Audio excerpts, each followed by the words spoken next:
Hello my dear students. आज मैं सी plus plus की पहली वीडियो आप लोगों के लिए बनाने जा रही हूँ।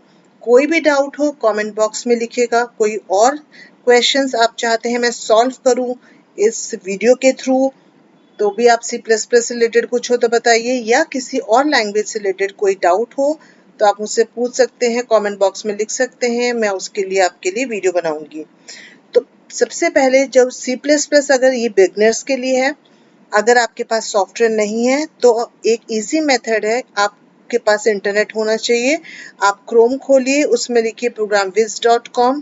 वहां पर बहुत सारे ऑप्शंस आएंगे, सी प्लस प्लस, पाइथन, बहुत सारी लैंग्वेजेस हैं। आप उसमें से सी प्लस प्लस सिलेक्ट करिए, then you will get this option, this screen, जहां पर आप लेफ्ट हैंड साइड पे कोडिंग लिखेंगे and as soon as you will click on the run button, आपको राइट हैंड साइड पे आपका आउटपुट दिखाई देगा। अगर कोडिंग में कोई एरर होगा तो भी वो आपको राइट हैंड साइड पे दिखाई देगा। Now we will start with the first thing, that is header file. Header file कहते हैं हैश इंक्लूड आईओस्ट्रीम। आईओस्ट्रीम का फुल फॉर्म होता है input output stream. Dot H represent करता है, अगर आप चाहो तो डॉट एच लगा सकते हो, इसमें आपको लगाने की जरूरत नहीं है। अगर आपका कोई सॉफ्टवेयर इंस्टॉल्ड है आपके कंप्यूटर पे, like visual studio, ball and C plus plus, तो आप उसमें लगा सकते हो, बट यहाँ पर आपको लिखने की जरूरत नहीं है। So hash include IO stream means इस हेडर फाइल के अंदर, ये हेडर फाइल होती है, इसके अंदर बहुत सारे फंक्शंस होते हैं। लाइक सी प्लस प्लस के अंदर सी आउट होता है। C out means I am talking about C out. C means console, out means output. अगर आपने कुछ डिस्प्ले करना है तो हम सी आउट लिखते हैं। सी आउट की जो कोडिंग है, मैंने अगर लिखा सी आउट हेलो, तो हेलो डिस्प्ले करेगा, लेकिन कैसे पता कि हेलो डिस्प्ले हो रहा है, क्योंकि इसका ऑलरेडी जो कोडिंग पार्ट है वो आईओ स्ट्रीम में मेंशन है। सेम वे जब यूजर से कोई वैल्यू लेनी होती है, उसके लिए we can use cin. Console input means we can take value from user. इसके लिए भी खाली सी इन लिखने के बाद आप सीधा यूजर से वैल्यू ले सकते हो। इसकी कोई कोडिंग आपने तो नहीं करी, ना मैंने करी है, ऑलरेडी ये डिफाइन है इनसाइड iostream.h। सी प्लस प्लस के अंदर आपको एक चीज ध्यान रखनी होगी, जितनी भी लाइंस होती है नॉर्मली उसको हम सेमीकोलन से टर्मिनेट करते हैं। तो मैं स्टार्ट कर रही हूँ एक स्मॉल कोड को, जिसमें मैं लिख रही हूँ इंट मेन। और जो भी काम आप करेंगे ये सारी काम कर्ली ब्रैकेट के अंदर करेंगे, जिसे ब्लॉक बोला जाता है। अब ये जैसे आपने कर्ली ब्रैकेट एक लिखा, automatically closing curly bracket open हो जाता है। ये अगर आपके कंप्यूटर पे कोई सॉफ्टवेयर इंस्टॉल है वहां पर सब में नहीं होता। विजुअल स्टूडियो में डेफिनेटली यू विल फाइंड, पर बाकी कई सॉफ्टवेयर में नहीं मिलता। अब यहाँ पर मुझे एक लाइन प्रिंट करनी है, like std cout, because I am working online, तो ये सारी चीजें मुझे लिखनी पड़ेगी। Welcome to programming world. और लास्ट में मैंने कहा था आपको मोस्टली लाइन को सेमीकोलन से टर्मिनेट करना है। अब ये कोड के लास्ट में जब आप यहाँ पर मेन, ये मेरा मेन कोड है। हर एक प्रोग्रामिंग लैंग्वेज में मेन एक फंक्शन होता है जिसके अंदर मोस्टली कोडिंग लिखी जाती है। सी प्लस प्लस के अंदर भी मेन होता है। अब इस इंट का क्या रोल है मैं आपको कुछ एक दो वीडियोस के बाद एक्सप्लेन करूंगी, बिकॉज अभी एक्सप्लेन करना थोड़ा सा जल्दी हो जाएगा। मैं बेसिक कोडिंग के साथ धीरे धीरे I will explain you each and everything. अब और लास्ट में whenever you are writing int main, just remember this thing कि you have to write return 0, and again you have to close this line with the help of termination. Now I have written this line. Cout का मतलब होता है इसके आगे जो भी आप डबल इनवर्टेड कॉमा के अंदर लिखोगे that will display as it is. ये सी आउट का सिंटेक्स होता है जो आपने यहाँ पर दो देख रहे हो, लेस देन के साइन। अच्छा, अब why I have written std here, because this is normally software जो again I am telling you, अगर आपने अपने कंप्यूटर पे कोई सॉफ्टवेयर इंस्टॉल कर रखा है तब आपको ये std लिखने की जरूरत नहीं पड़ती। ये ऑनलाइन है इसलिए आपको यहाँ पर लिखना पड़ेगा। अगर मैं ये नहीं लिखूंगी std stands for standard, तो अगर मैं स्टैंडर्ड वर्ड नहीं लिखूंगी तो मेरा आउटपुट नहीं आएगा। आई विल शो यू कि स्टैंडर्ड लिखना क्यों कंपलसरी है। देखिए मेरा आउटपुट राइट हैंड साइड पे आ गया। If I will remove this std from here and then I will execute my code, you will find an error. Let's see. So it's not showing anything. Up the second option, if I don't want to write std every time, because आपको std cout और sin के साथ बार बार लिखना पड़ेगा, मैं इस चीज को प्रोसेस को अवॉइड करना चाहती हूँ, मैं बार बार std नहीं लिखना चाहती। सो टू अवॉइड दैट, आप ये एक ऑप्शन आपके पास है, आप ऊपर लिख दीजिए using name space and then write std. Now you don't have to write std before cout every time or cin. अगर आप ये लाइन नहीं लिखेंगे तो आपको cout cin से पहले हर बार std लिखना पड़ेगा, जैसे भी मैंने लिखा था। अब देखिए मैं इस कोड को रन कर रही हूँ, अगेन इट्स वर्किंग, क्योंकि मैंने ऊपर std को मेंशन कर दिया as using namespace std। अब नेम स्पेस क्या करता है, किसी भी टाइप की कंफ्यूजन को अवॉइड करने के लिए हम ये लाइन ऊपर लिखते हैं। सेम टाइप ऑफ दो फंक्शंस हैं, उसको अवॉइड करने के लिए ये नेम स्पेस यूज किया जाता है। Now this was my simple function through which you can display any message. जो भी कुछ आपको मैसेज डिस्प्ले करना है, that you can write inside the double inverted comma after just cout. Cout is your where you can display value on the screen. Now I will show you how to add two numbers. Let me remove these two, only this line, the first one. Now you have to make sure while using C++, किसी भी coding को चलाने से पहले, variable use करने से पहले आपको उसको डिक्लेयर इनिशियलाइज करना पड़ता है। जैसे यहाँ पर मैंने बोला int a, b, total. A means where I will ask user to enter first number, B जहां पर मैं यूजर से बोलूंगी सेकेंड नंबर एंटर करे, और TOT वो जगह है जहां पर मैं दोनों को सम करके डिस्प्ले करूंगी। अब मुझे ये अगर मैंने लाइन नहीं लिखी, दिस विल स्पेसिफाई, इंट का मतलब होता है integer, means you can enter only numbers in without decimal, because int लिखा है। अगर मैंने इंट के बदले फ्लोट लिखा होता तो मेरे को मैं डेसिमल वैल्यू स्टोर कर सकती थी। अब स्टूडेंट्स, मैं आपको थ्योरी भी जो पढ़ाऊंगी वो कोडिंग के थ्रू ही कराऊंगी, सो इजी टू अंडरस्टैंड और इंटरेस्टिंग, आपका इंटरेस्ट थोड़ा सा बना रहेगा। जैसे मैंने यहाँ पर बोल दिया इंट a, b, तो इंट जो है वो डेटा टाइप है। डेटा टाइप बताता है कि a और b और टोट के अंदर आप किस टाइप की वैल्यू को स्टोर करने वाले हो। Means we can store only integer values without any decimal. Again I will ask user to enter.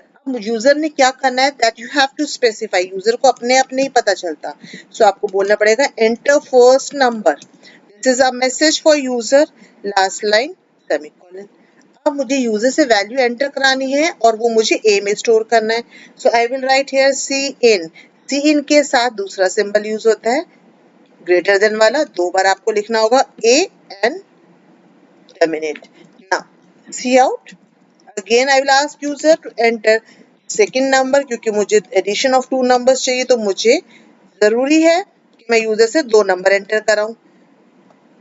इसको भी मैंने लाइन को टर्मिनेट कर दिया। Same thing I will write again cin b, मतलब अब आप पहले ये मैसेज डिस्प्ले होगा, then user will enter a value which will store in a variable, फिर एंटर सेकेंड नंबर, ये मैसेज डिस्प्ले होगा, फिर यूजर एक नंबर एंटर करेगा which will store in B.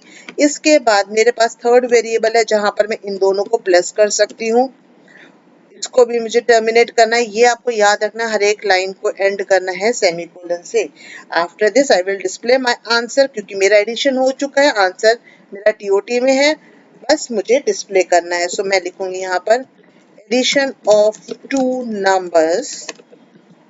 अब मुझे इसी लाइन में मेरे को टीओटी का आंसर भी डिस्प्ले करना है, तो या दो ऑप्शन है, या तो मैं इसको यहाँ पर बंद कर दूं और नेक्स्ट लाइन में लिखूं टीओटी ऐसे। अब आपको मैं रन करा के दिखाती हूँ पहले इस कोड को।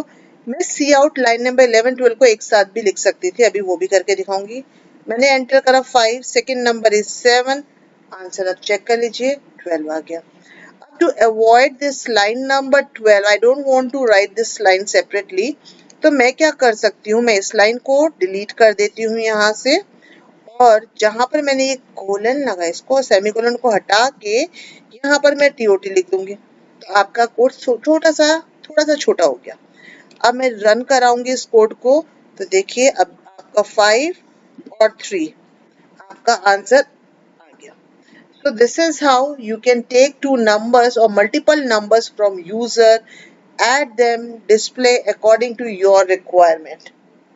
This was the simple code how to add two numbers. Let's take one more example. Calculation of simple interest. So for that I'm going to remove this code here. Now for simple interest the formula is P into R into T divided by 100. So मैं क्या करूँगी, I will ask before asking user, मैंने P principal rate time 3 variable मैंने यहाँ पर ले लिए जिसके अंदर यूजर वैल्यू एंटर करेगा और जो फाइनल आंसर होगा वो मैं चाहती हूँ फ्लोट में स्टोर करना। हो सकता है मेरा आंसर डेसिमल में आए, तो मैंने प्रिकॉशनरी इसको एसआई फ्लोट ले लिया ताकि मैं डेसिमल वैल्यू स्टोर कर सकूं, और एसआई एक वेरिएबल ले लिया short form of simple interest. अब यहाँ पर यूजर को again I will pass a message कि enter value of P and then use this line C in P. I can copy this entire thing and again, so now enter the value of R rate, so I can write here R, same way value of time and then T. So now I have three different values. अब मुझे calculate करना है simple interest, तो मैं यहाँ लिखूंगी S I क्योंकि मैंने ऊपर एक वेरिएबल ले रखा है, ब्रैकेट में करूंगी P into R into T why bracket, because BODMAS rule पहले मल्टीप्लाई करता है, आपको पहले सॉल्व करोगे और उसके बाद आपके पास एस आई के अंदर आपका आंसर आ जाएगा। मुझे अब डिस्प्ले करना है मेरा फाइनल आंसर, ये क्या है, सिंपल इंटरेस्ट हो रहा है, तो मैं यहाँ पर लिखूंगी सिंपल इंटरेस्ट और इसके आगे ही एस आई डिस्प्ले कर दूंगी। तो ये एक मेथड है जिसके थ्रू आप इजीली कैलकुलेट कर सकते हो। इट्स शोइंग एरर, देखिए मैंने लास्ट लाइन को बंद नहीं करा था सेमीकोलन से, तो एरर आ गया। आपको ऐसे एरर भी राइट हैंड साइड पे दिखाएगा, इजी टू आइडेंटिफाई एरर, तो आपको पता चल जाएगा आपने कहाँ एरर करा है। देखिए एंटर वैल्यू ऑफ पी मैंने कर दिया 500, rate 12, that's up to you, you can enter anything 22. So this is my final answer or calculation of simple interest. So ये था मेरा एक simple interest का कोड। अब अगर आप चाहते हैं तो मैं आपको एक कोड और करके दिखा सकती हूँ, that is, let's take one more example. Area of circle, तो एरिया ऑफ सर्कल के लिए मुझे क्या चाहिए, फ्लोट, जिसमें पाई की वैल्यू हमें सबको पता है 3.14 होती है। मैं सारे फ्लोट में ले लेती हूँ क्योंकि मेरा आंसर कैलकुलेशन हो सकता है, पाई आर स्क्वायर होता है, आर भी मैं ऐसे ही ले लेती हूँ और जिसमें मेरा आंसर स्टोर होगा उसको भी मैं फ्लोट में ले सकती हूँ। अब मैं यूजर से यहाँ पर बोलूंगी कि enter value of R, radius enter करेगा यूजर यहाँ पर, सी इन आर, यहाँ पर यूजर ने वैल्यू एंटर कर दी, एएनएस के अंदर I can do the calculation that is pi into R into 2, मेरे पास कैलकुलेशन हो गई। I can display the final answer, area of circle is, मेरा आंसर है एएनएस के अंदर। Let me execute this code. Again, I have done some mistake. See, whenever you will forget about this colon, you will get an error. So यहाँ पर अब मुझे radius enter करना है. Let's take anything 20, and then I will get this answer. 20 into 2 into 3.15, you will get this answer. So आज की basic C++ की video में बस इतना ही। नेक्स्ट क्लास में we will start with the next video में मैं आपको कंडीशनल स्टेटमेंट पूरा एक ही वीडियो में कराऊंगी। So till then keep practicing. Goodbye. Have a nice day.